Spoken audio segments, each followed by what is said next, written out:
Good morning, everyone. Welcome again. As you all know, we were discussing approaches of personality.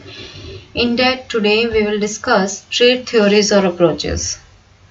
In psychology, trait theory, also called dispositional theory, this is an approach to study of human personality. These theories are mainly concerned with the description or characterization of basic components of personality. They try to discover the building blocks of personality. Trait approach is very similar to our common experience in everyday life. For example, when we come to know that a person is sociable, we assume that she or he will not only be cooperative, friendly, and helping, but also engage in behaviors that involve other social components. So, trait approach attempts to identify primary characteristics of people. A trait is considered as a relatively enduring attribute or quality on which one individual differs from another. According to this perspective, traits are relatively stable over time, differ across individuals. For example, some people are outgoing, whereas others are shy. Some people are extroverts, whereas others are introverts, and influence behaviors. A number of psychologists have used traits to formulate their theories of personality. We will discuss some important theories, trait theories in that. Today start with Allport trait theory. Gordon Allport was one of the first modern trait theorists, and he organized these traits into a hierarchy of 3 levels: cardinal traits, central traits, and secondary traits. Cardinal traits, they stand at the top of the hierarchy and known as individual's master plan.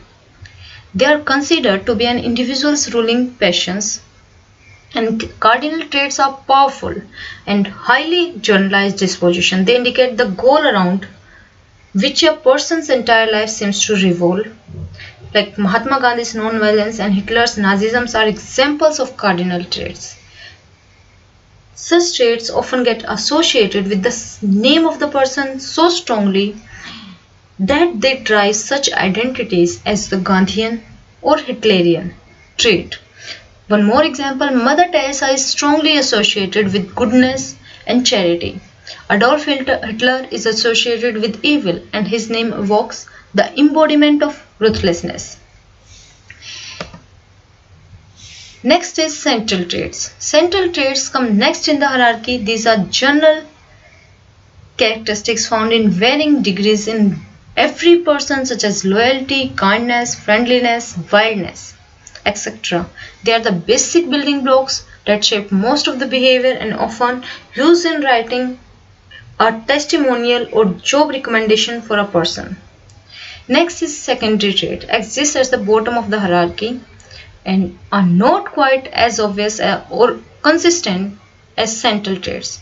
They are plentiful but are not only present under specific circumstances. They include things like preferences and attitudes. These traits such as likes mangoes or prefers ethnic clothes are examples of secondary traits. These secondary traits explain why a person may at times exhibit behaviors that seem incongruent with their usual behaviors. For example, a friendly person gets angry when people try to tickle him. Another is not an anxious person but always feels nervous speaking publicly. So these are examples of secondary traits. So today we have discussed Allport trait theory. Next time we will discuss Cattell's trait theory. Thank you.